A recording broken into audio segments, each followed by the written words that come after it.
Hello everyone, this is SpeakUP and you'll be learning some basic words used in the Philippines to show respect, especially to older locals. Filipinos use certain gestures or honorifics which are placed before a person's name since addressing anyone older without them could be considered impolite and rude.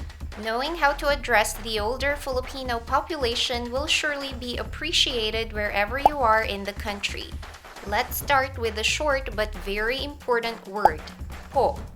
It is used to show respect to someone older or a person with authority. You can use it at the end of most Filipino words or expressions. Magandang araw po, hindi. Translates to no in English. Add po after it to make it sound polite. Hindi po. Oo is yes in English. Add po and it is shortened to opo. Opo.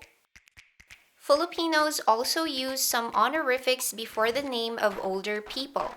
One of them is ate. It means older sister. Ate. Ate. Ate. Ate. Ate Mary. Ate Ann.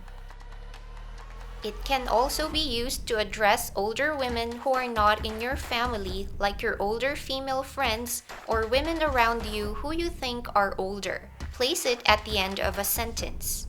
Magandang araw po, ate. Opo, ate. Hindi po, ate. The next one is for older males. Kuya. Kuya. Kuya. Kuya. Kuya. Kuya Mark. Kuya John. It follows the same rule as ate. Magandang araw po, kuya. Opo, kuya. Hindi po, kuya. These are just some of the honorifics Filipinos use to address older people. You will learn more in the future lessons. Now, let's go over all the words we learned today. Po. Hindi po. Opo. Ate. Kuya. I hope you find these common Filipino words helpful the next time you go around town and encounter locals. Thank you for watching. Paalam po!